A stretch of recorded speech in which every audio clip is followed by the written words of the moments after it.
It was the night of June 6, 1992, in the small city of Springfield, Missouri. High school graduation had just wrapped up, and like many teens across the country, Suzie Streeter and her best friend Stacy McCall were basking in the excitement of finishing a major chapter in their lives. Laughter, hugs, promises of future plans. It was a night of celebration, of freedom. For Suzie and Stacy, it was supposed to be the beginning of everything. The two girls had planned to spend the night at a friend's house after a round of graduation parties. But as the evening wore on and plans shifted, they decided to return to Suzie's home to stay the night instead. Waiting for them at the small, well-kept home on 1717 East Delmar Street was Suzie's mother, Sherrill Levitt, a 47-year-old cosmetologist. She'd spoken with a friend on the phone around 11:15 p.m. and had settled in for the night, likely expecting nothing more than a quiet evening and a house full of teenage energy come morning. But that morning never came. The next day, June 7th, friends and family started to worry. Stacy's mother, Janice McCall, called repeatedly but got no answer. She eventually went to the house to check in. What she found was chilling, not for what was there, but for what wasn't. All three women, Sherrill, Suzie, and Stacy, were gone, completely vanished. The house itself was in remarkably normal condition. The front door was unlocked. The porch light's glass globe was shattered. All three women's purses were sitting neatly in the living room. Suzie's and Stacy's clothes from the night before were folded, suggesting they had changed into sleepwear. Sherrill's cigarettes, something she rarely went without, were still on the table. Her bed appeared to have been slept in. There were no signs of struggle, no broken furniture, no blood, nothing that screamed danger, but everything felt wrong. Janice McCall, desperate for answers, called the police. In a move she'd later come to regret, she and others cleaned up parts of the house while waiting for authorities, unwittingly erasing potential evidence. Fingerprints were wiped away. Items were moved. What could have been clues disappeared under good intentions and panic. Police arrived and found themselves equally perplexed. How do three women disappear from their own home without a trace? No ransom note, no witnesses, no sound, nothing. As news of the disappearance spread, theories began to swirl. Some believed it was a case of abduction. Perhaps the women had walked in on a burglary in progress. But nothing appeared stolen. No forced entry. Others speculated someone they knew had lured them out. Or perhaps an ex-boyfriend, a jealous lover, someone with a grudge. Attention quickly turned to Suzie's past relationships. She'd once dated a man with a criminal background.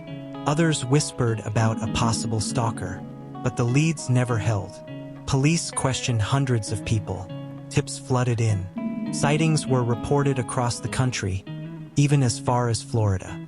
Psychics offered their services. Search parties scoured wooded areas, lakes, and abandoned buildings. But there was no evidence. No bodies. Not even a shoe left behind. As days turned into weeks and then years, the case faded from national headlines, but it never left the hearts of those who knew the women. Suzie Streeter was just 19, bright, sharp-witted, with dreams of becoming a hairdresser like her mother. Stacy McCall, 18, was the picture of sweetness and determination, excited about the future and planning a trip to a water park the day after graduation. Sherrill Levitt, a hardworking single mother, was known for her dedication, warmth, and strength.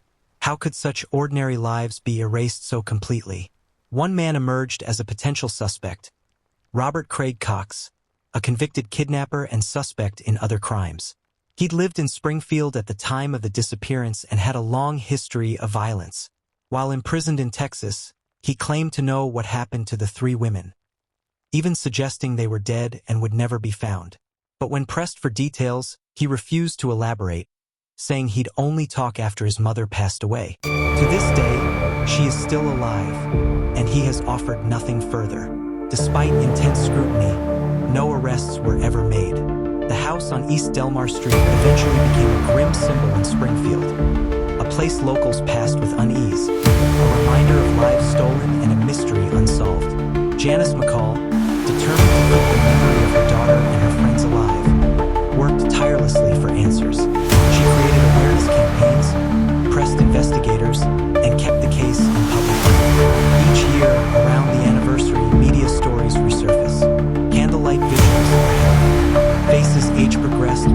technology are shared in hope. Silence remains the loudest sound in the case of the Springfield Three.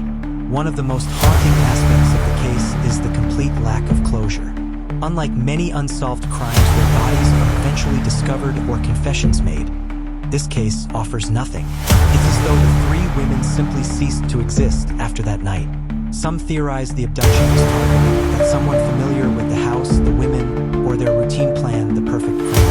Others suggest it was random, the wrong place, the wrong time. But every scenario feels just slightly out of reach. Years later, the house was demolished.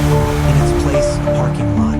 Asphalt now covers what was once the epicenter of a family's tragedy, of a community's confusion. But beneath that pavement, the ghosts of that night still linger. The story of the Springfield Three is more than just a mystery. It is a wound, still open, in the fabric of a town that never forgot. It's a case that questions our sense of safety, our trust in familiarity.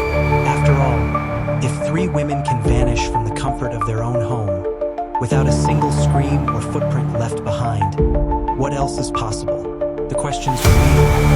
Who did this? Why? And most hauntingly, where are they? Until those questions are answered, the story of the Springfield Three remains one of the most chilling, enduring mysteries in American true crime history. What do you think happened to the Springfield Three? Drop your theories in the